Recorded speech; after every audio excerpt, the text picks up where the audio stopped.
Hey everyone, today we'll be discussing what is a Hackintosh, what are some reasons that people build them, what are some pros and cons to building Hackintosh, and what can you Hackintosh, as well as some guides on it.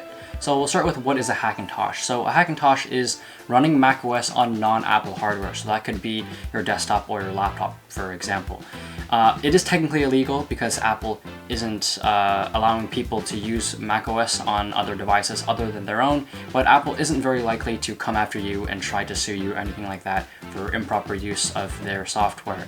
And with a Hackintosh, you can get full functionality of a regular Mac. You can use all the apps that you use on regular macOS. So say you're on your MacBook Pro and you want to consider building a Hackintosh, you can use all the apps like Xcode or Logic Pro X or FaceTime, iMessage, things like that, and basically use those in Hackintosh as well. So there's no differences in the apps that you can use for Hackintoshes.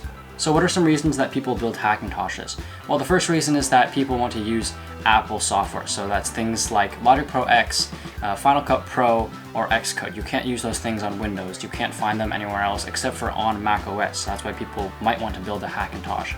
The second reason is that people like the feel of macOS and want to use it as a daily driver instead of, say, Windows. Now, what are some reasons for Hackintoshing and what are some reasons against Hackintoshing? So for reasons for Hackintoshing, you got to choose the parts. First of all, that's really key because you can choose your parts to suit your needs. Apple isn't going to provide, every single level of hardware. So basically you can choose how much you need. You may not need it from one tier, but one tier lower might be not powerful enough for what you're trying to do. So for Hackintoshing, you can basically choose which level of hardware you actually need for your system. The second upside is that you get to upgrade and change the parts and have it also cost less. So with Apple, if you want to upgrade, say, your SSD or you want to upgrade your RAM, it's going to be quite costly in order to upgrade from, say, something like 8 to 16 gigabytes. But with a Hackintosh, all you have to do is just buy it at normal market prices, pop it in your system, maybe update a few things, and then you're ready to go. That's it. It also costs a lot less than what Apple can provide, so things like MacBooks, Mac Pros, those can all be done a lot cheaper on Hackintoshes. In the case of some of the higher end hardware, you can be saving thousands of dollars, like $4,000, $5,000 even, for some of the higher end hardware.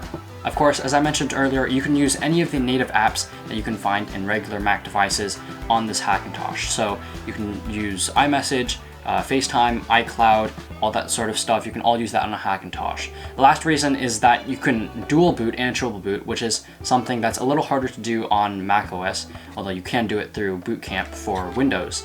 But if, say, you want to get Linux and you want to use Windows as well for gaming, well, that's actually very simple to set up through something like Clover for a Hackintosh. So those are some reasons to buy a Hackintosh.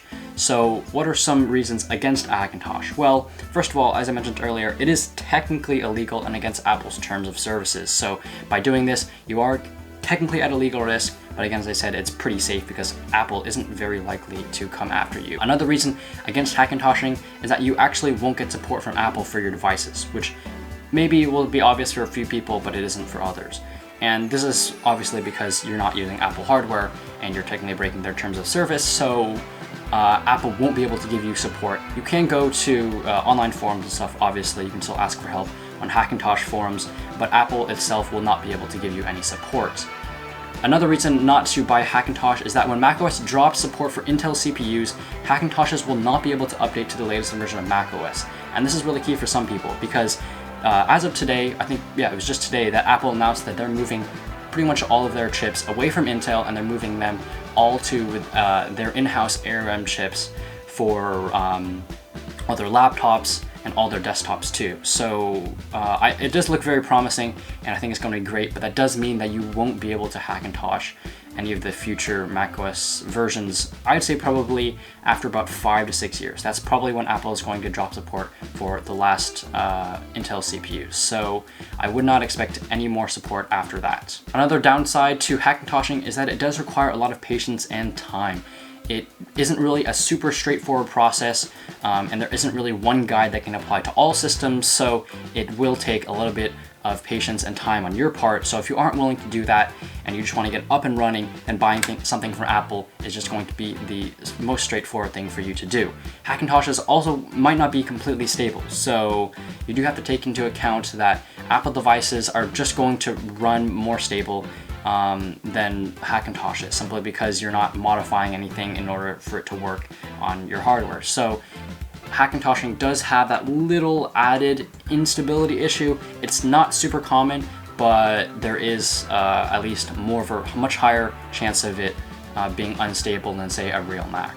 So what can you Hackintosh? Well, desktops and laptops can both be Hackintoshed, but doing a laptop Hackintosh is just a lot harder than doing a desktop one, simply because of proprietary hardware such as motherboards or sound configurations. Both current-gen Intel and AMD CPUs are supported, with the exception of AMD APUs, so those are the ones with the integrated graphics where you're trying to just use the integrated graphics without a dedicated GPU.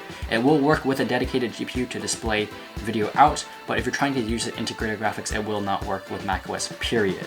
There is also limited native support for NVIDIA GPUs, but most AMD GPUs from the past 5 years or so will have native support in all recent versions of macOS. Most NVIDIA GPUs that are not Turing GPUs will be supported up to High Sierra through something called NVIDIA Web Drivers, and it isn't perfect, but it's at least a fix for some users trying to use NVIDIA cards. Lastly, if you're looking for some guides on how to Hackintosh, I've actually got 2 guides on how to Hackintosh an Intel system and also how to Hackintosh an AMD system. I will have an updated Intel Hackintosh guide a little later, as well as how to Hackintosh your laptop. Stay tuned for that. Alright, that's going to wrap up today's video on Hackintoshing. If you did enjoy, be sure to hit the thumbs up, down if you didn't, subscribe for more tech content, and let me know down in the comment section below what you think of Hackintoshing.